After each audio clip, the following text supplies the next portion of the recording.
주 예수 내가 알기 전 날 먼저 사랑했네. 그 크신 사랑 나타나 내 영혼 거듭났네. 주 내 맘에 늘 계시고 나 주의 안에 있어. 저 포도비유 같으니 참 좋은 나의 친구. 내 친구 되신 예수님 날 구원하시려고 그 귀한 몸을 버리사 내 죄를 대속했네. 나 주님을 늘 믿으며 그 손을 의지하고 내 몸과 마음을 바쳐서 끝까지 충성하리. 내 진실하신 친구여 그 은혜 내려주사 날 항상 보호하시고 내 방패 되옵소서. 그 풍성한 참 사랑을 능히 끊을 수 없냐. 날 구원하신 예수는 참 좋은 나의 주 예수 내가 알기 전 주 예수 내가 알기 전 날 먼저 사랑했네. 그 크신 사랑 나타나 내 영혼 거듭났네. 주 내 맘에 늘 계시고 나 주의 안에 있어. 저 포도비유 같으니 참 좋은 나의 내 친구 대신 내 친구 대신 예수님 날 구원하시려고 그 귀한 몸을 버리사 내 죄를 대속했네. 나 주님을 늘 믿으며 그 손을 의지하고 내 몸과 마음을 바쳐서 끝까지 충성하리. 내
다시 일으켜 세우신 주를 사랑합니다. 주 나를 보호하시고 날 붙드시니 나는 뭐 외롭고 존귀한 주님의 자녀라. 주 너를 보호하시고 널 붙드시니 너는 뭐 외롭고 존귀한 주의 자녀라. 지나간 일들을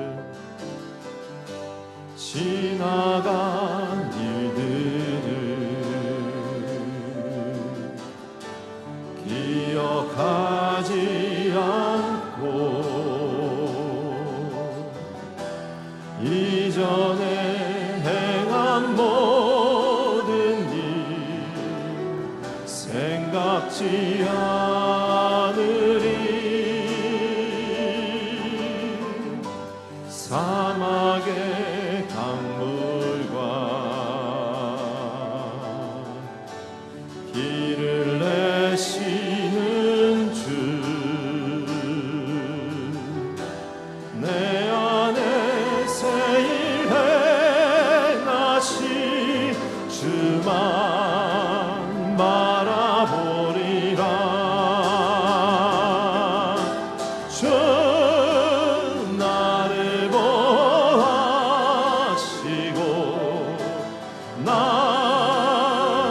붙드시니 나는 뭐 외롭고 존귀한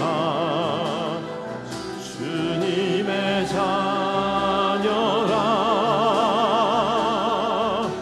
주 너를 보호하시고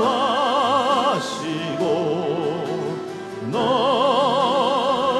붙드시니 너는 뭐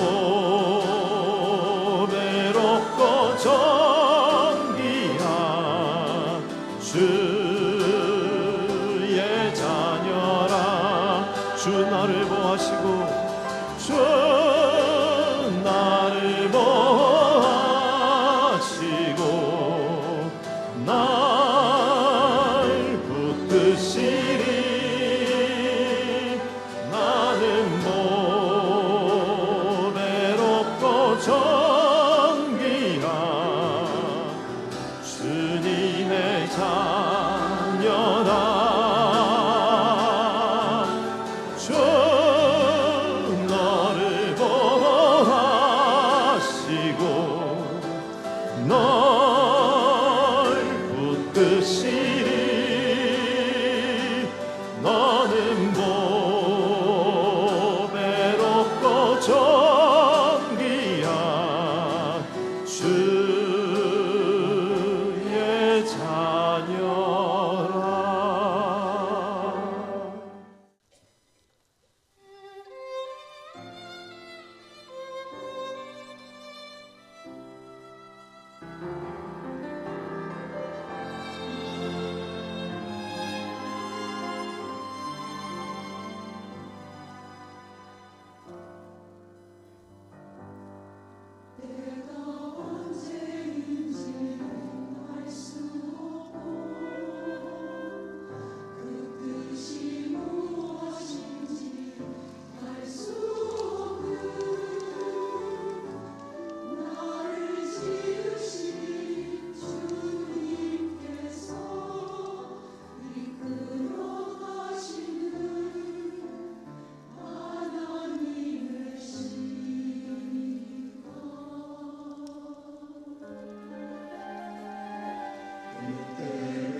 하나님 말씀 열왕기하 22장 1절에서 13절까지 있는 말씀을 다 함께 찾겠습니다. 열왕기하 22장 1절에서 13절 한 절씩 교독합니다. 요시야가 왕에 오를 때의 나이가 8세라 예루살렘에서 31년간 다스리니라. 그의 어머니의 이름은 여디다요 보스갓 아디야의 딸이더라. 요시야가 여호와 보시기에 정직히 행하여 그의 조상 다윗의 모든 길로 행하고 좌우로 치우치지 아니하였더라. 요시야 왕 18째 해에 왕이 모슬람의 손자 아살리의 아들 서기관 사반을 여호와의 성전에 보내며 이르되 너는 대제사장 hil기야에게 올라가서 백성이 여호와의 성전에 드린 은 곧 문 지킨 자가 수납한 은을 계산하여 여호와의 성전을 맡은 감독자의 손에 넘겨 그들이 여호와의 성전에 있는 작업자에게 주어 성전에 부서진 것을 수리하게 하되 곧 목수와 건축자와 미장에게 주게 하고 또 제목과 다듬은 돌을 사서 그 성전을 수리하게 하라. 그러나 그들의 손에 맡긴 은을 회개하지 말지니 이는 그들이 진실하게 행함이니라. 대제사장 hil기야가 서기관 사반에게 이르되 내가 여호와의 성전에서 율법책을 발견하였노라 하고 hil기야가 그 책을 사반에게 주니 사반이 읽으니라. 서기관 사반이 왕에게 돌아가서 보고하여 이르되 왕의 신복들이 성전에서 찾아낸 돈을 쏟아 여호와의 성전을 맡은 감독자의 손에 맡겼나이다 하고 또 서기관 사반이 왕에게 말하여 이르되 제사장 hil기야가 내게 책을 주더이다 하고 사반이 왕의 앞에서 읽으매 왕의 율법책의 말을 듣자 곧 그의 옷을 찢으니라. 왕이 제사장 hil기야와 사반의 아들 아이감과 미가야의 아들 악볼과 서기관 사반과 왕의 시종 아사야에게 명령하여 이르되 13절 다 같이 읽습니다. 너는 가서 나와 백성과 온 유다를 위하여 이 발견한 책의 말씀에 대하여 여호와께 물어라. 우리 조상들이 책의 말씀을 듣지 아니하며 이 책에 우리를 위하여 기록된 모든 것을 행하지 아니하였으므로 여호와께서 우리에게 내리신 진노가 크도다. 아멘. 인생을 살면서 피해야 할 자세 중에 하나가 주어진 현실에 안주하며 사는 것입니다. 인생에 대한 진지한 질문도 없이 아무런 도전이나 목표도 없이 그냥 사는 자세는 그렇게 바람직하지 않습니다. 그렇게 살아서는 발전도 없고 변화도 일어날 수가 없기 때문입니다. 그러나 날마다 삶의 의미를 재발견하고 새로운 가치를 향하여 달리게 된다면 발전도 있고 남기는 열매도 아름답게 되는 것입니다. 몇 년 전에 영국의 BBC 방송에서 아프리카 케냐에 살고 있는 한 노인의 스토리를 다룬 적이 있습니다. 키마니 은강가 미루게라고 하는 제법 긴 이름을 가진 사람의 이야기인데요. 전 세계에서 가장 높은 고령에 초등학교에 입학함으로 기네스북에 등재된 사람입니다. 이 사람이 초등학교에 입학했을 때 나이가 84세였대요. 그때가 2004년도인데요. 30명의 손자와 정손자들 둔 할아버지인데 그럼에도 그 나이에 초등학교에 들어가서 글을 배우려고 한 것입니다. 왜 그러느냐 물었더니 두 가지 이유를 댔습니다. 첫 번째로 성경을 읽기 위해서. 그동안 교회는 다녔지만 글을 읽지 못해 스스로 성경 보는 것이 힘들었는데 마음껏 성경을 읽고 싶어서 글을 배우러 왔다는 것입니다. 글깨나 잘 읽는다는 사람 중에도 성경을 듣고 사는 사람들이 얼마나 많은데 성경을 읽기 위해 늦은 나이에 초등학교에 들어갔다는 것이 큰 도전이 되지 않습니까? 두 번째 이유는 자신도 민족을 위해 할 일을 찾기 위해서라고 했습니다. 1950년대 케냐가 영국의 식민지로 있을 때 영국군과 맞서 싸운 적이 있었어요. 그때 자신이 살던 마을에서 수백 명이 학살을 당한 사건이 있었습니다. 그 억울한 참상을 전 세계에 알리기 위해 그를 배우고 싶다는 것이었습니다. 여러분 얼마나 위대한 도전입니까? 웬만한 사람 같으면 은퇴하고 인생 무대 뒤편에 앉아있을 사람인데 이번은 새로운 삶의 목표를 설정하고 84세의 나이에 초등학교에 들어간 것입니다. 그는 이렇게 고백합니다. 이렇게 함으로써 자신의 존재 가치를 재발견하고 싶은더라고.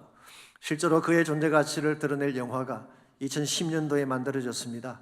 이분의 이야기를 베이스로 만든 영화인데요. 제목이 The First Grader, 제1학년이라는 그런 제목의 영화였습니다. 많은 사람들이 감동을 받았어요. 뿐만 아니라 2005년도에는 UN 본부에서 그 UN 밀레니엄 개발 정상회의가 열렸는데 그 자리에서 연설까지 했습니다. 무상초등교육의 중요성을 역설하고 케냐의 에이즈 환자 진료를 위한 병원 설립에 지원을 요청했다고 합니다. 여러분, 그냥 녹슬어 사라지는 것보다 자신의 존재 의미를 발견하고 무엇인가 공헌하며 살 수 있다는 것이 얼마나 큰 축복입니까? 그렇습니다. 나이가 들었다고 해서 그냥 앉아 있으면 안 됩니다. 환경이 힘들다고 해서 혹은 반대로 잘 먹고 잘 살게 되었다고 해서 그냥 무의도시가며 사는 것은 결코 바람직하지 않습니다. 하나님 안에서 자신의 존재 가치를 재발견하고 정말 해야 될 가치 있는 일을 하며 살아봐야지 인생이 바르게 진행이 되고 좋은 열매를 남기게 되는 것입니다. 여러분, 이미 새해가 시작됐습니다. 그냥 지난해처럼 그저 그렇게 살아서는 안 되지 않겠습니까? 인생의 의미를 재발견하고 바른 가치를 추구해야지 타성에 빠지지 않고 새로운 변화를 향해 나아갈 수가 있습니다. 이런 의미에서 재발견이라고 하는 것은 대단히 중요한 것입니다. 재발견을 통해 리뉴얼, 새로운 변화로 나아갈 수 있기 때문입니다. 사실 재발견이라고 하는 이 말은 없던 것을 찾는 것을 의미하는 것이 아니죠. 이미 있던 것인데 그 가치를 미처 몰랐다가 다시 발견하는 것을 재발견이라고 합니다. 예를 들어서 20세기 최대의 발견은 어린아이다라는 말이 있지 않습니까? 이것은 아이가 없었다는 뜻이 아니라 어린아이의 가치는 원래부터 있던 것입니다. 그랬는데 그 가치를 몰랐다가 다시 발견한 것을 말하는 것입니다. 소파 방정환 선생 같은 분은 어린아이의 가치를 재발견하고 아이들을 위해 살았던 귀한 분이지 않습니까? 혹은 가족의 재발견이라는 단어를 쓸 수가 있습니다. 가족의 소중함을 몰랐다가 그 가치를 알게 되는 경우이죠. 서울 서촌의 한 식당, 경복궁 근처의 식당인데요, 식당 이름을 칼질의 재발견이라고 붙였어요. 비교적 산값에 양식을 칼로 썰어 먹을 수 있는 식당이라고 해서 칼질의 재발견, 혹은 와이프의 재발견 같은 것도 있습니다. 미처 몰랐던 와이프의 소중함을 알게 된 케이스. 이렇게 괜찮은 여자였나? 이 여자와 결혼하지 않았다면 어떡할 뻔했나? 이런 경우에 와이프의 재발견이라고 합니다. 저희 교회 나오시는 대법스의 대부분의 착한 남자분들은 나이가 들어갈수록 와이프의 재발견을 경험하고 계신 줄 믿습니다. 저도 그 중에 한 사람입니다만은 와이프의 소중함을 발견하는 것 참 귀한 발견이죠. 그런데요, 재발견 중에 가장 중요한 재발견은 영적인 재발견입니다. 하나님의 사랑을 재발견하고 은혜를 재발견하고 혹은 말씀의 진수를 재발견하고 하나님께 재헌신하는 것이 가장 소중한 것입니다. 그때에 침체됐던 우리 삶의 변화가 일어나게 되고 바른 열매를 맺게 되는 것입니다. 저는 그 좋은 예 중에 하나가 자주 소개해드리는 선지자 이사야의 케이스라고 생각합니다. 이사야서 1장 1절에 보게 되면 이사야가 하나님 부름을 받은 것은 우시야 왕 때였습니다. 그러므로 우시야가 살아있을 때 이미 선지자로 활동을 했던 분이 이사야였습니다. 그런데요, 열정적인 것은 아닌 것 같습니다. 유대인들의 전승에 의하면 이사야는 우시야 왕과 사촌지간이었다고 합니다. 그래서 일반적으로 이사야를 왕족 출신의 선지자 로얄 프라핏이라고 부르는 이유가 여기 있죠. 만약 사촌형이 막강한 권세를 가진 왕이라면 이사야가 선지자이긴 하지만 그렇게 액티브할 수는 없습니다. 나이브하고 비상적인 사역을 했을 가능성이 많죠. 그랬던 이사야가 이사야 6장에 가보게 되면 우시야가 죽던 해에 성전에 들어갔다가 성전들에 가득 찬 하나님의 영광을 보게 됩니다. 솔직히 이사야가 성전에 간 것이 한두 번이겠습니까? 근데 지금까지 보지 못했던 하나님의 영광을 그날 보게 된 것입니다. 이유가 무엇일까요? 우시야가 죽었기 때문입니다. 자신의 막강한 배경이요, 가장 믿었던 존재인 우시야가 세상을 떠나게 되자 비로소 하나님이 보이기 시작한 것입니다. 이와 같은 것을 하나님의 재발견이라고 부를 수가 있죠. 늘 계시던 하나님, 늘 드리던 예배인데 우시야를 내려놓는 순간 그 하나님이 보이기 시작한 것입니다. 오늘 우리의 삶에도 이와 같은 재발견이 필요합니다. 우시야를 내려놓을 때에 어떤 분에게는 우시야가 물질이기도 하고 어떤 분에게는 세상적인 명예나 권세일 수도 있습니다만은 우시야를 내려놓아야지 진짜 하나님을 보게 되는 것입니다. 이사야가 하나님을 재발견하게 되자 예배가 회복이 됐습니다. 스랍들이 서로 화답하며 부르는 찬송을 듣지 않습니까? Holy, Holy, Holy. 거룩하다, 거룩하다, 거룩하다. 만군의 여호와여, 그 영광이 온 땅에 충만하도다. 그는 비로소 예배를 경험하게 됩니다. 예배를 경험하게 되니까 두 번째로 비로소 자신을 보게 되죠. 하나님 영광 앞에 서는 순간 그가 얼마나 악한 죄인 것을 깨닫고 내게 화가 있을 것이라고 고백을 했습니다. 이슬도 부정하고 부정한 백성 중에 거하면서 자신의 삶도 부정한데 거룩한 하나님을 배웠기 때문에 나에게 화가 있을 것이라고 고백한 것이죠. 그때 하나님께서 제단 숯불을 가져다가 그의 입술을 깨끗게 처리해 주셨습니다. 그러고 나서 비로소 세 번째로 이사야는 자신의 사명을 알게 됩니다. 누가 우리를 위해 가며 누구를 보낼 거라고 하나님 말씀하실 때에 이때 이사야가 뭐라고 고백했습니까? 내가 여기 있습니다. 나를 보내주십시오. 이때부터 이사야가 진정한 사역자가 된 것입니다. 그리고 므낫세의 손에 톱으로 켜 죽는 그날까지 메시아의 오심을 전가하다가 그는 세상을 떠났습니다. 이와 같은 것이 재발견의 축복인 것입니다. 여러분과 저의 삶에도 재발견이 필요합니다. 그래야 주어진 삶에 안주하지 아니하고 진정한 비전을 향해 나갈 수 있기 때문에 우리가 어떻게 하면 하나님 안에서 참된 가치를 재발견하고 진정한 차원의 변화를 누릴 수가 있을지 오늘 주신 이 본문을 가지고 이것을 함께 정리해 보려고 합니다. 오늘 같이 읽은 본문에 보시면 말씀을 재발견함으로 영적 개혁을 시작했던 요시야 왕의 행적이 소개가 되어 있습니다. 먼저 1절과 2절을 보시면 그에 대한 소개가 나옵니다. 요시야가 왕에 오를 때에 나이가 8세라 예루살렘에서 31년간 다스리니라. 그의 어머니의 이름은 여디다요 보스가 아다야의 딸이더라라고 했습니다. 이 요시야는 8살에 왕에 올랐대요. 31년간 유다를 다스렸습니다. 오늘 본문에는 어머니만 소개되어 있지만 바로 앞에 보시게 되면 그의 아버지가 아몬으로 소개가 되어 있고 그의 조부는 그 악한 왕 므낫세였죠. 사실은 아버지 아몬도 악하기는 마찬가지였습니다. 그래서 2년 동안 왕위에 있다가 신복들의 반역으로 세상을 떠나게 됐습니다. 그래서 8살밖에 안 된 요시야가 왕이 된 것입니다. 이런 배경임에도 불구하고 요시야에 대한 평가는 대단히 좋았습니다. 2절 볼까요?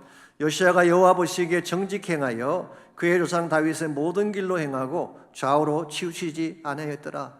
여호와 보시기에 정직했다. 이것은 유다 왕에 대한 최상의 평가라고 말씀드린 적이 있습니다. 그래서 일반적으로 요시야는 유다 3대 성군 중 한 명으로 꼽힙니다. 통일 왕국이 아니라 유다 왕조에 있어서 3대 성군 요사밧, 히스기야 그리고 요시야 이 세 사람이 가장 위대한 왕으로 꼽히고 있죠. 실제로 요시야는 므낫세가 붕괴시켰던 유다 왕국의 모든 영적 체제를 다시 하나님 중심으로 회복을 시켰습니다. 자세한 내용이 23장에 기록되어 있습니다만은 그가 했던 개혁은 누구보다 강렬했고 철저했습니다. 모든 산당을 다 허물었습니다. 여호와의 전에 있던 아세라 목상을 빻아서 가루로 만들고 성전 두 마당에 세워진 이를 성신을 빻아서 기드론 시내에 쏟아버렸습니다. 심지어 여로보암 때 세웠던 베델의 금송아지 제단과 모든 산당을 불태워버렸습니다. 그래서 23장 25절에 보게 되면 이렇게 기록이 되어 있어요. 모든 율법을 따라 여호와께로 돌이킨 왕은 요시야 전에도 없었고 후에도 없었더라. 소위 말하는 전무후무하다는 말을 이때 쓰는 것입니다. 그런데요, 이와 같은 엄청난 개혁이 우연히 일어난 사건일까요? 결코 그렇지 않습니다. 3절에서 8절까지를 보시면은 이런 영적 개혁을 가져오게 했던 결정적인 발견 하나가 있었어요. 먼저 3절을 봅니다. 요시야 왕 18째 해에 왕이 무슬람의 손자 아살리아의 아들 서기관 사반을 여호와의 성전에 보내며 이르되 요시야 왕 18년에 서기관 사반을 성전으로 보냈습니다. 서기관이라고 하는 것은 원래 말씀을 기록하는 스크라이브를 말하는 것이지만 오늘 본문에 나오는 사반은 세크리터리라고 영어 성경이 번역을 많이 했어요.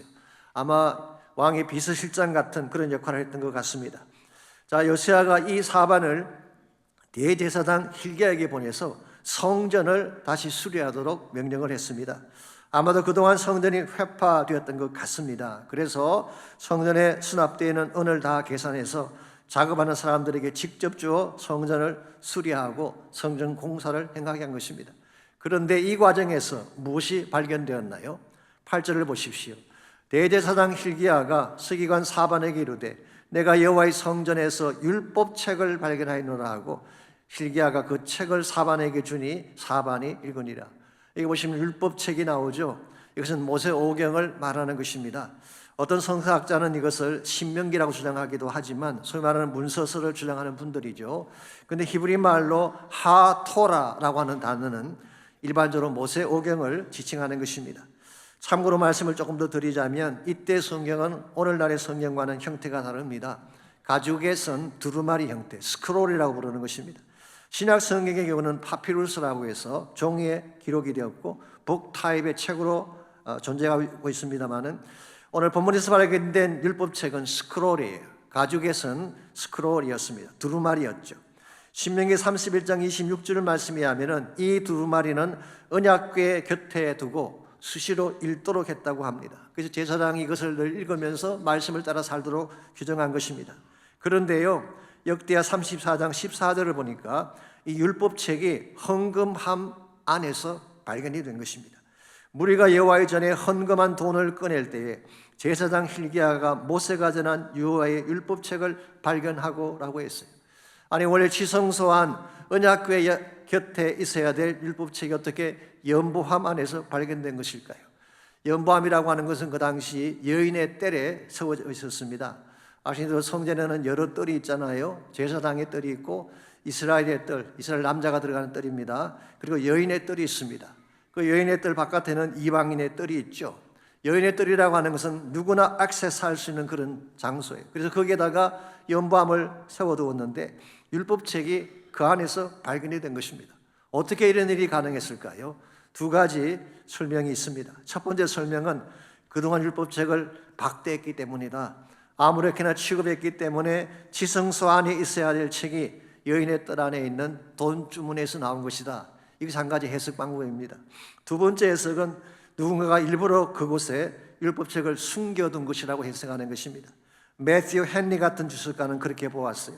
므낫세 당시에 극심한 배교 현상에 불안을 느낀 누군가가 이 율법서를 보존하기 위해 연보함 속에 감춰둔 것 같다. 제 개인적으로는 두 번째 해석이 조금 더 설득력이 있는 것 같습니다만은 어느 쪽이건 한 가지 분명한 것은 이것입니다. 그동안 유다가 말씀 없는 나라였다는 것입니다. 말씀이 없으니 방향을 잃을 수밖에 없고 말씀이 없으니 부패하고 그 결과 패망으로 갈 수밖에 없었던 것입니다. 그랬는데 이제 하나님의 말씀이 다시 발견된 것입니다. 사실 이것은 재발견이라고 하는 것이 더 옳을 것입니다. 우리가 잘 아는 것처럼 율법의 말씀은 오래전부터 이미 있던 말씀이죠. 요시야 왕 시대보다 최소한 800년 전에 이미 모세를 통해 율법이 주어졌습니다. 이미 주어진 말씀이고 하나님의 성전 안에 늘 있던 그 말씀인데, 그러나 그동안 그 말씀을 잊고 살다가 이제 다시 발견한 것입니다. 이런 의미에서 오늘 본문의 핵심 내용은 잃어버렸던 하나님의 말씀, 율법의 말씀을 재발견한 사건이라고 할 수가 있습니다. 그런데요, 이 율법책의 재발견이 엄청난 변화를 가져왔습니다. 요시야가 율법책의 말씀을 듣는 중에 그게 적힌 하나님 말씀을 따라 엄청난 개혁을 단행한 것이죠. 그 결과 한 개인이 살게 되고 민족이 살게 되고 한 걸음 더 나아가서 하나님 나라의 비전을 새롭게 만든 것입니다. 여러분과 저의 삶에도 이와 같은 재발견이 필요합니다. 늘 보던 말씀이지만, 때론 가볍게 여기고 지나가던 말씀이지만, 이 말씀의 진수를 발견하는 순간 내 인생의 진정한 변화가 찾아오는 것입니다.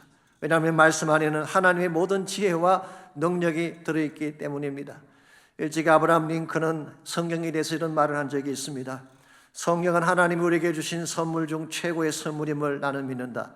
우리의 구주로부터 받은 모든 좋은 것이 이 책을 통하여 전달되었다고 말한 적이 있습니다. 실제로 아브라함의 전기를 쓴 데이빗 도널드라는 사람이 의하면요, 링컨이 깊은 사고를 할 수 있었던 이유가 읽은 책의 수가 적었기 때문이다, 그런 이야기를 적었어요. 우리 일반적인 상식과는 반대이죠. 책을 많이 읽어야지 지식이 늘 것 같은데 읽은 책의 숫자가 적었기 때문이다. 실제로 링컨의 집에는 어릴 때 책이 두 권밖에 없었어요. 하나가 성경책이고 또 하나가 이솝 우화였습니다. 이 말은 책을 많이 읽지 말라 그런 뜻이 아니라 정말 읽어야 될 책을 읽어야 된다, 그런 말입니다. 그래서 다른 것은 잘 몰라도 성경 말씀 속에 담긴 하나님의 진리를 붙들었을 때에 링컨 같은 위대한 인물을 탄생하게 만든 것입니다. 그렇습니다. 말씀이 우리의 앞길을 이끄는 진정한 안내자요 능력입니다. 이런 의미에서 여러분과 제가 하나님 말씀 앞에서 날마다 나 자신을 바라보며 말씀 앞에 바로 서는 삶을 추구해야지 참된 변화가 일어나게 되는 것입니다. 여러분과 제가 이 하나님 말씀 앞에 정직히 서면 그것을 통해 무엇을 재발견할 수가 있을까요? 오늘 본문에 소개된 요시야 왕의 케이스를 통해서 말씀을 통해 발견해야 될 세 가지를 여러분과 함께 나누려고 합니다. 첫 번째로 하나님의 말씀 앞에 정직히 서게 되면 말씀을 통해 자신의 실체를 재발견하게 됩니다. 진정 내가 누구인가를 알게 된다는 뜻입니다. 10절과 11절을 보겠습니다. 또 서기관 사반이 왕에게 말하 이르되 제사장 hil기야가 내게 책을 주더이다 하고 사반이 왕의 앞에서 읽음에 왕이 율법책의 말을 듣자 곧 그의 옷을 찢으니라 그랬어요. 자, 사반을 통해 율법의 말씀을 듣는 순간 요시아가 갑자기 그의 옷을 찢기 시작했습니다. 이것은 바로 회개의 행동이죠. 자복의 행동인 것입니다. 자, 그렇다면 왜 요시아가 이런 행동을 했을까요? 말씀의 거울 앞에서 진짜 보아야 될 자신의 실상을 보았기 때문입니다. maybe 요시아는 지금까지 그래도 자신은 꽤 괜찮은 왕이다라고 생각했을 가능성이 많습니다. 정직히 행하고 좌로나 우로나 치우치지 않고 더구나 붕괴되고 훼손된 성전을 다시 수리한 것을 보면 누가 봐도 깨끗하고 반듯한 모범생처럼 보이지 않습니까? 그런데요, 이 반듯한 모범생이 하나님 말씀 앞에 서는 순간 자신의 실체를 본 것입니다. 자신이 얼마나 홀 많고 죄인인가를 발견하며 옷을 찢고 회개한 것입니다. 말씀으로부터 떨어진 자신의 삶을 발견하고 하나님 잘못했습니다 돌이키는 장면이 오늘 본문의 내용입니다. 어려운 가정의 삶에도 이런 모습이 필요합니다. 우리도 요시야 못지않게 삐뚤길로 달려왔던 인생이지 않습니까? 얼마나 하나님 말씀부터 멀리 떨어졌던 삶을 살아왔습니까? 그런데 말씀 앞으로 돌아가게 되면 우리 자신의 실체를 보게 되는 거예요. 이런 의미에서 저는 말씀은 변화의 능력이다 그렇게 표현하고 싶습니다. 실제로 하나님 말씀 속에는 이런 특징이 있어요. 첫 번째로 말씀에는 빛이 있습니다. 그러므로 빛된 말씀을 받게 되면 어둠 속에 가려진 모든 것이 드러나게 되는 것입니다. 두 번째로 말씀은 거울과 같다고 할 수가 있습니다. 나의 모습을 있는 그대로 다 보여주는 것이 말씀이에요. 가끔 보면 자신의 이빨에 묻은 고춧가루는 보지 못한 채 다른 사람 얼굴에는 작은 티를 지적하는 사람이 있잖아요. 항상 자신은 어렵습니다. 자신에게는 문제가 없고 항상 타인에게만 허물이 있어요. 이런 사람은 집에서 나오실 때 꼭 말씀의 거울을 먼저 보고 나오시기를 바랍니다. 세 번째로 말씀은 진리의 검과 같다고 할 수 있어요. 히브리서 4장 12절 13절이 이것을 잘 보여주고 있습니다. 하나님의 말씀은 살아있고 활력이 있어 좌우의 날선 어떤 검보다도 예리하여 혼과 영과 및 관절과 골수를 찔러 쪼개기까지 하며 또 마음의 생각과 뜻을 판단하나니 지으신 것이 하나도 그 앞에 나타나지 않음이 없고 우리의 결산을 받으실 이의 눈앞에 만물이 벌거벗은 것 같이 드러나느니라. 이 말씀에 의하면은 하나님의 말씀은 수술하는 칼과 같대요. 의사의 손에 들린 칼과 강도의 손에 들린 칼은 다른 거 아시죠? 의사의 칼은 살리기 위한 칼입니다. 생명의 칼이라고 할 수가 있죠. 강도의 손에 들려있는 칼은 죽이고 빼앗기 위한 칼입니다. 그러므로 우리 삶이 진정 변화받고 치료받으려면 하나님의 칼인 말씀의 칼을 받아야 하는 것입니다. 이 말씀의 칼이 들어오게 되면 첫째로 우리의 혼을 치유한다고 했어요. 혼이라고 하는 것은 마인드를 말합니다.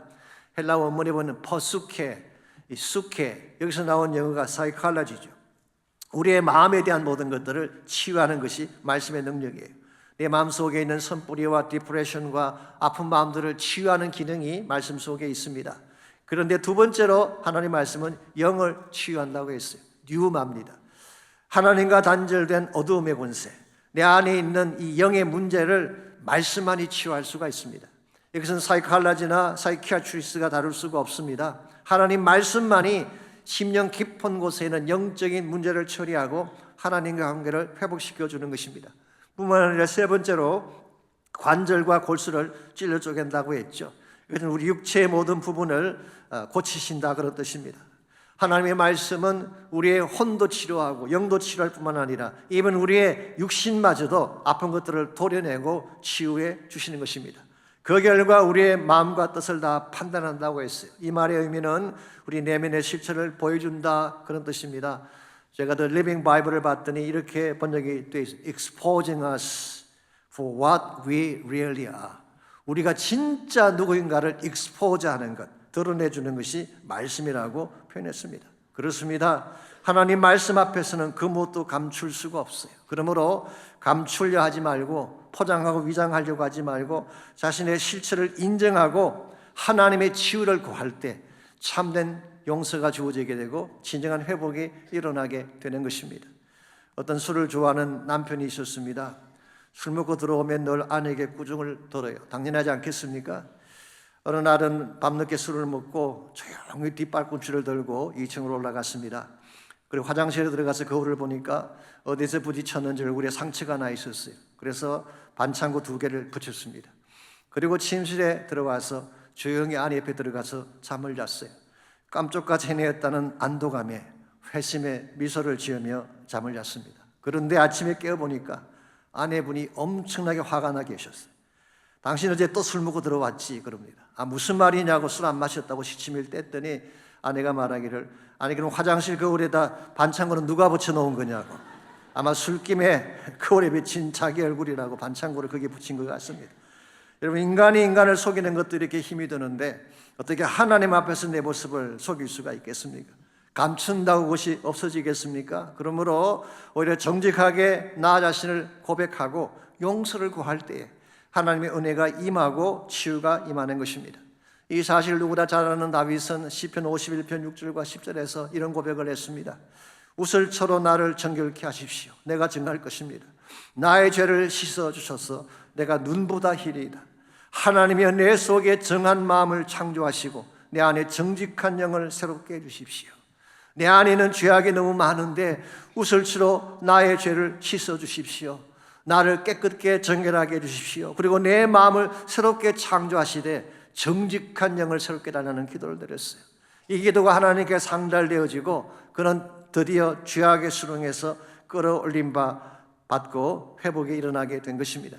오늘 여러분과 저의 삶도 동일합니다. 우리 안에 죄악이 있잖아요. 남들은 알지 못하지만 나는 알고 있는 죄들이 많이 있잖아요. 여기서 하나님의 말씀의 거울 앞에 비춰보고 나를 정직하게 하나님께 고백할 때 하나님 우리를 고쳐주시고 새롭게 만들어주시는 거예요. 이런 의미에서 우리가 말씀 앞에 서게 되면 우리 자신이 누구인가를 진정 발견할 수 있는 것입니다. 두 번째로 하나님 말씀 앞에 정직히 서게 되면 그 말씀을 통해 언약의 중심을 재발견하게 됩니다. 이 언약의 중심은 한마디로 사랑이라고 할 수가 있습니다. 이것을 재발견해야지 우리가 하나님 관계를 회복하고 새롭게 살 수가 있는 것입니다. 그래서 13절을 봅니다. 너희는 가서 나와 백성과 온 유다를 위하여 이 발견한 책의 말씀에 대하여 여호와께 물으라. 우리 조상들이 이 책의 말씀을 듣지 아니하며 이 책에 우리를 위하여 기록된 모든 것을 행하지 아니하였으므로 여호와께서 우리에게 내리신 진노가 크도다. 여기 보시면은 그동안 이스라엘이 하나님의 진노를 받았던 이유가 조상들이 이 말씀을 듣지 아니하고 이 말씀으로 행하지 않았기 때문이라고 설명하고 있습니다. 우리는 여기서 하나님이 이스라엘 백성에게 주신 모세의 율법이 가진 의미를 잘 이해를 해야 됩니다. 흔히 율법 그러면은 룰이나 레귤레이션, 어떤 규례나 법칙이라고 생각을 하죠. 물론 그것도 맞습니다. 그러나 하나님이 이스라엘 백성에게 주신 율법은 본질적으로 언약을 주시기 위한 말씀이에요. 너희들이 나의 백성이 되었기 때문에 나의 백성답게 살려면 이렇게 살아야 돼. 그래서 언약을 체결하고 주신 것이 바로 모세의 율법 토라였습니다. 그러므로 이 말씀을 깨뜨리는 것은 근본적으로 언약을 깨뜨리는 것입니다. 이것을 깨뜨리게 되면 하나님이 진노하기도 하시지만 아파하시는 거예요. 사랑의 검이 같기 때문에 그렇습니다. 그래서 23절 2절과 4절을 보게 되면 요시아는 모든 백성을 다 모은 후에 이 율법책을 언약책이라고 불렀어요. 그리고 이것을 다시 읽어줌으로써 언약을 체결하는 모습을 그 본문에서 설명하고 있습니다. 다시 하나님께로 돌아와 사랑의 언약을 체결해야만 민족이 회복될 수 있음을 알았기 때문입니다. 여러분, 언약의 핵심은 사랑입니다. 언약은 사랑하는 자와 맺는 약속이기 때문에 그렇습니다. 이런 면에서 covenant, 언약과 contract, 계약은 다른 것입니다. 계약이라고 하는 것은 사랑의 관계가 아닙니다. 이익 관계예요. 나 이익을 위해 맺는 계약이기 때문에 항상 거기에는 컨디션이 따라요. 조건이 많이 따르는 것입니다. 그 조건을 어기면 계약은 무산되는 거예요. 근데 covenant는 다릅니다. covenant는 based on unconditional love, 무조건적인 하나님 사랑에 근거하는 것이 바로 언약입니다. 부부관계도 사실은 이 캐리고리에 속합니다. 언약관계에 속하는 것입니다. 그래서 다른 것은 좀 실수를 해도 넘어갈 수가 있습니다. 예컨대 우리가 설거지를 안 한다든가 청소를 안 한다든가 애 픽업을 못 한다든가 혹시 와이프에게 말대꾸 한다든가 뭐 이런 것까지 넘어갈 수가 있어. 근데 만일 다른 여자를 만남으로 사랑의 언약이 깨어지면 그때는 다 깨어지는 거예요. 하나님과 우리 관계도 마찬가지입니다. 우리 모두가 완벽할 수는 없죠. 실수를 할 수가 있습니다. 그러할지라도 하나님 사랑의 근본을 깨뜨리게 되면 모든 것이 다 무너지게 되는 것입니다. 그러므로 우리가 가장 크게 관심 갖고 날마다 확인하고 또 재발견해야 되는 것이 하나님 안에서 사랑을 발견하는 것입니다. 이 사랑만큼 소중한 것이 없기 때문에. 그래서 여러분과 제가 매주 나와서 예배를 드리는 거예요. 예배라고 하는 것은 하나님 사랑 앞에 나와서 하나님의 사랑을 확인하고 내 사랑을 고백하며 그분과 교제하기 위한 시간이 예배 아닙니까? 혹시 이런 분이 계신가요? 아니 지겹지도 않냐고, 지난주 예배 드렸는데 또 예배라니, 혹시 그런 분이 계신가요? 사랑하는 자의 만남은 매일 만나도 지겹지 않은 것이 정상입니다. 이건 제가 오래전에 이미 경험해 봐서 잘 압니다. 연애할 때 그랬어요. 지금은 I don't know, 잘 모르겠습니다. 이러면서 우리가 살면서 가장 소중한 재발견, 사랑을 다시 발견하는 것입니다. 말씀 안에서 예배드리며 기도하는 가운데에, 찬양하는 가운데에 하나님을 만나고 그 사랑의 음성을 듣는 것 굉장히 중요한 거예요. 비록 내가 실수하고 잘못했을지라도 I still love you, 나는 여전히 너를 사랑한다는 하나님 음성을 들어야지 우리 심령이 회복될 수가 있어요. 그리고 여러분과 저도 동일하게 하나님 앞에 사랑을 고백해야 되는 것입니다. 언제부턴가 내 마음에 하나님을 향한 사랑이 식어 있다면 다시 리뉴해야 돼요. 첫사랑을 회복해야 돼요. 끊을 수 없는 그 사랑을 나에게 다시 부어주십시오. 십자가의 사랑을 내 가슴 속에 부어주셔서 내가 다시 하나님 앞에 바른 관계로 서게 해달라고 기도할 때 진정한 회복이 일어나고 참된 열매가 맺어지게 되는 것입니다. 이와 같이 우리가 변화를 가지려면 1차적으로 말씀 앞에서 내 자신이 누구인가를 발견해야 돼요. 내가 얼마나 악한 죄인가를 발견하고 회개할 때에 진정한 변화가 일어나는 것입니다. 두 번째로 언약의 중심인 하나님 사랑을 재발견해야 됩니다. 그때 우리가 고난이 와도 넘어지지 않고 힘든 일이 있어도 쓰러지지 않습니다. 날 사랑하는 하나님의 계심을 알기 때문이죠. 마지막 세 번째로 하나님 말씀 앞에 정직히 서면 그 말씀을 통해 인생의 진정한 과제를 재발견하게 됩니다. 내가 정말 해야 될 과제가 무엇인가를 비로소 알게 되는 것입니다. 요시야 왕은 말씀 앞에서 자신을 재발견했어요. 그리고 말씀을 읽고 그게 담긴 언약을 발견하게 됐습니다. 그리고 나서 세 번째로 알게 된 것이 그가 비로소 해야 될 과제, 영적 개혁을 단행하게 된 것입니다. 요시야 영적 개혁에 대한 자세한 내용은 23장에 풀리 기록이 되어 있습니다만은 요시야의 개혁을 한마디로 요약하면 이런 것입니다. 거룩한 나라를 세우기 위한 개혁이었어요.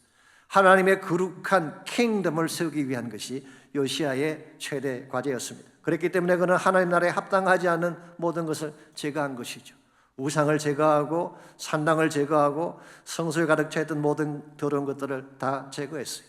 그리고 유월절을 다시 지킴으로 하나님 중심의 나라로 돌아오게 한 것입니다. 이런 면에서 요시야의 삶은 킹덤 빌더의 삶이다. 하나님 나라를 세우는 삶이다. 그렇게 표현할 수가 있습니다. 여러분과 저에게도 이와 같은 삶의 과제가 필요합니다. 그냥 주어졌으니 살자고 하는 것은 결코 바람직한 삶의 모습이 아닙니다. 하나님 안에서 진짜 해야 될 일, 영원한 가치가 있고 전생애를 바쳐도 아깝지 않을 삶의 과제가 있어야 됩니다. 이것을 재발견하고 이것을 향해 달려갈 때 여러분의 인생은 가치 있는 인생이 되고 참된 열매를 맺게 되는 것입니다. 그럼에도 불구하고 돈은 많은데 좋은 집, 좋은 배경에서 잘 살고 있는데 삶의 과제가 없이 사는 분들이 흔히 있습니다. 매달 여러 나라 골프 여행 다니고 좋은 식당 가서 먹고 화려한 집 자랑이나 하면서 실제로 왜 사는지에 대한 질문은 없이 사는 사람들 꽤 많이 있어요. 여러분 그런 삶이 부러우십니까? 한번 그렇게 살아보세요. 무료합니다. 허무합니다. 인생을 낭비하는 것입니다.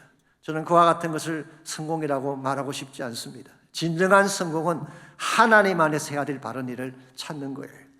누가복음 5장에 보시면 우리가 너무나 잘 아는 베드로가 예수님을 따라간 장면이 소개가 되어 있죠. 한 번은 베드로가 바다에 나가서 고기를 잡는데 밤새 그물을 던졌지만 한 마디도 잡지 못했어요. 그러다가 새벽녘에 돌아와서 그물을 정리할 때에 예수님께서 배에 올라오셔서 분부하시죠. 깊은 데 가서 다시 한번 그물을 던져보아라. 그때 그 말씀에 순종해서 그물을 던지자 그물이 찢어지도록 많은 고기를 잡았습니다. 쉽게 표현하면 베드로 인생에서 His dream come true의 순간이 찾아온 것입니다. 그런데 이 엄청난 성공을 앞에 두고 베드로가 뭐라고 했나요? 주님, 나는 죄인입니다. 나를 떠나십시오. 그리고는 모든 것을 다 버려두고 예수를 따랐다고 했습니다.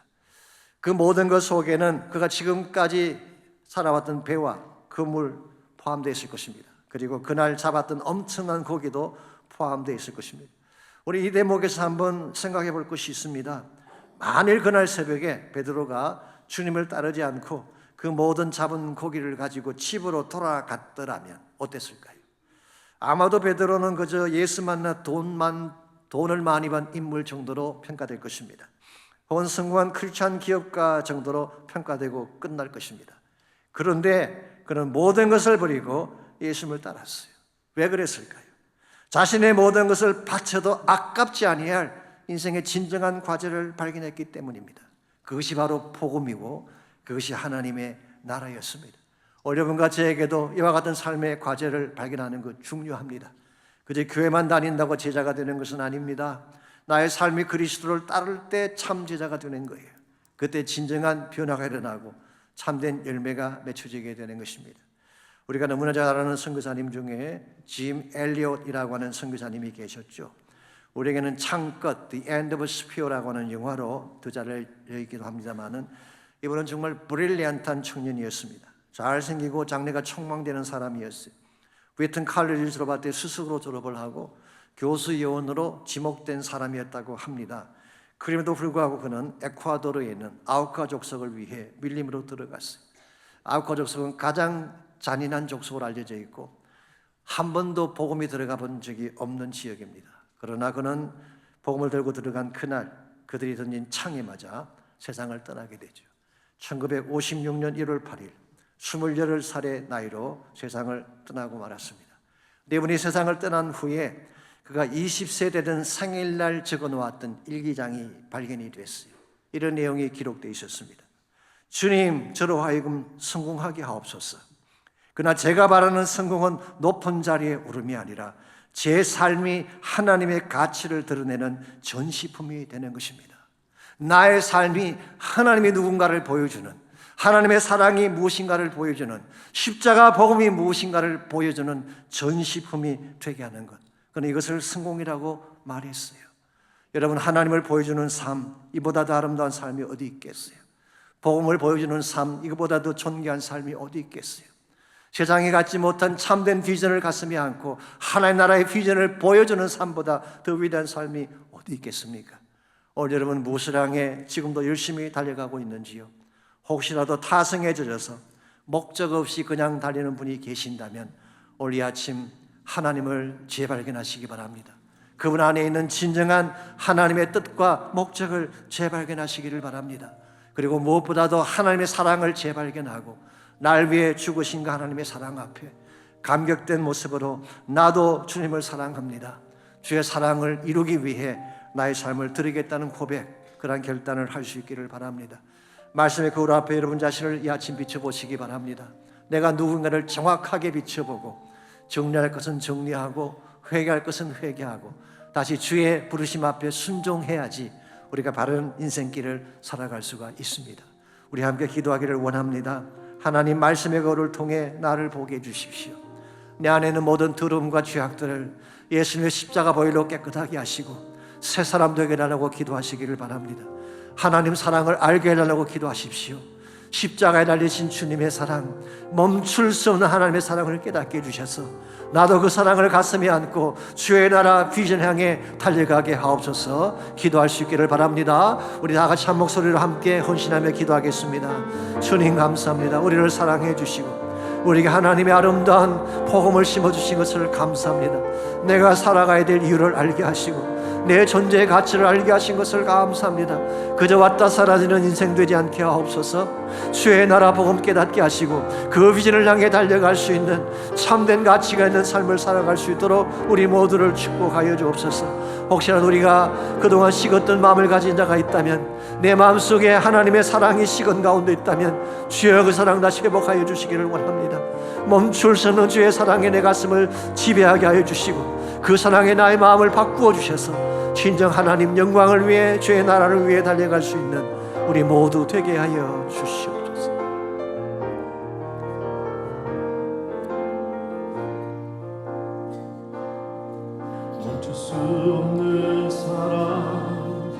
주소서. 끊을 수 없는 사랑 주소서. 십자가에 달린 주님 계시니 누가 이 사랑 끊으리. 멈출 수 없는 사랑 주소서. 끊을 수 없는 사랑 주소서. 주께서 주신 비전 그 말씀 있으니 주가 명하신 길 걸어가리. 주님의 나라 영원하며 주님의 영광 무궁하니 나그네 된 나의 삶 감사하리.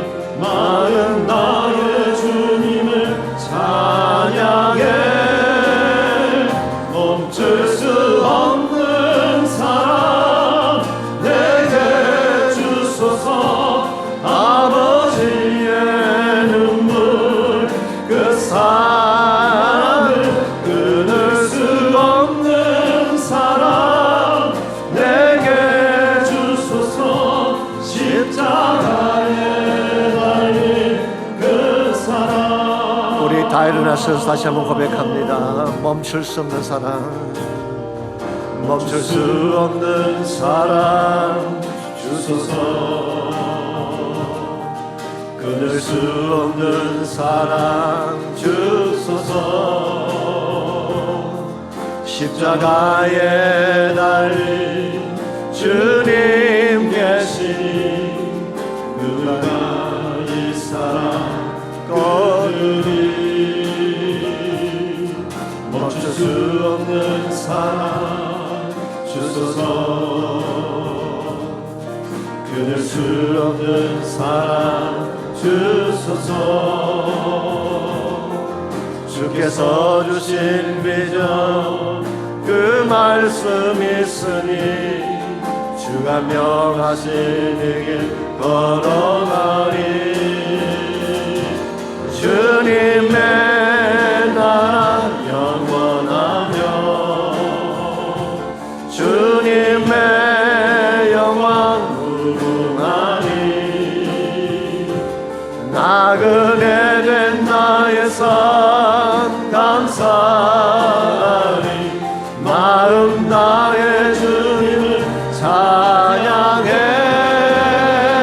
멈출 수 없는 사랑 내게 주소서. 아버지의 눈물 그 사랑을 끊을 수 없는 사랑 내게 주소서. 십자가에 달린 그 사랑. 멈출 수 없는 사랑. 멈출 수 없는 사랑 내게 주소서.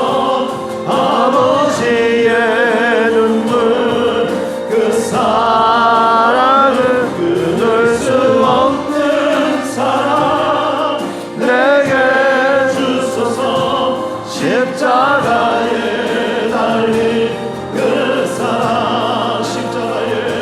십자가에 달린 그 사랑. 십자가에 달린 그 사랑. 하나님 감사합니다. 쉽고 상했던 우리의 심령 가운데에 말씀을 주시고 성령을 허락해 주셔서 식었던 우리의 사랑이 회복되게 하시고 우리가 놓았던 하나님 나라 비전을 다시 붙잡게 해주셔서 우리 남은 생에 하나님 나라 비전과 그 영광 향하여 달려가게 하시니 감사합니다. 사랑하는 주의 백성 한 분 한 분이 2020년 새해에는 이 주 하나님의 능력을 재발견하고 주의 사랑을 재발견하고 하나님 나라 비전을 재발견하고 주의 나라 복음 위에 달려갈 수 있도록 은총 부어 주시옵소서. 이제는 우리 구주 예수 그리스도의 은혜와 하나님 아버지의 무한하신 사랑과 성령님의 충만한 임재하심이 예배를 마치고 돌아가는 모든 성도 한 분 한 분에게 그들의 가정 위에와 삶의 터전과 자녀들과 자손들 위에 이제로부터 항상 함께 해주시기를 예수님의 이름으로 간절히 축원하옵나이다. 아멘.